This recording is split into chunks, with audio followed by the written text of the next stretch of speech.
CBI మీ తప్పు అని తెలియజేసింది ప్రజలకు తెలిసిపోతుందని ఈరోజు అంబటి గారి మీద ఏ విధంగా దాడి చేయడానికి మీ ఎమ్మెల్యేల్ని, మీ గ్రంథాలయం చైర్మన్ని, మీ నాయకుల్ని ఎలా ఉసిగొల్పారు?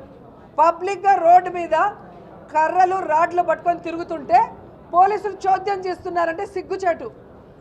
వీళ్ళంత ధైర్యంగా బయటకు వచ్చి దాడులు చేస్తున్నారు అంటే దీని వెనక ఎవరున్నారు?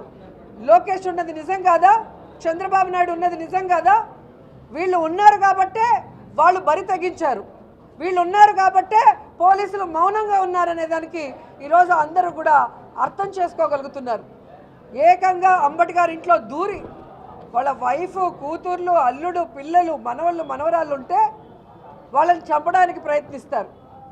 మళ్ళీ సిగ్గు లేకుండా ప్రెస్ దగ్గరకు వచ్చి మేము దాడి చేశాం, ఇలాగే చేస్తాం, మళ్ళీ మాట్లాడితే ఇంకా కొంతమందిని తీసుకొచ్చి ఇంకా పెద్దగా చేస్తామని ఒక ఎమ్మెల్యేగా ఒక మహిళ మాట్లాడుతుంటే ఆమె మీద, ఆమె మొగుడు మీద ఇంతవరకు కేసు లేదు. వీడియోల్లో వాళ్ళు పగలగొట్టడం కానీ, వాళ్ళు దాడి చేయటం కానీ, వాళ్ళు మాట్లాడిన విధానానికి ఒక్క కేసు కూడా పెట్టకుండా బాధితుడైన అంబటి గారి మీద కేసు పెట్టడం ఎంతవరకు సమంజసమని నేను అడుగుతున్నాను. అలాగే ఇక్కడ జోగి రమేష్ గారి ఇంటి విషయానికి వస్తే 18 నెలలుగా కుటుంబ సభ్యులు మొత్తం మీద ఈరోజు కక్ష సాధింపు చర్యలు చేస్తున్నారు. మొదటగా జోగి రమేష్ గారు వాళ్ళ బ్రదర్ మీద కల్తీ మద్యం కేసు అని చెప్పి అక్రమ కేసు బనాయించి జైల్లో పెడతారు. వాళ్ళ కొడుకు రాజీవ్ మీద కేసు పెడతారు. సాక్షాత్తు వాళ్ళ సతీమణి మీద కేసు పెడతారు. ఇవి చాలదన్నట్టు గతంలో ఇంటి మీద దాడి చేశారు.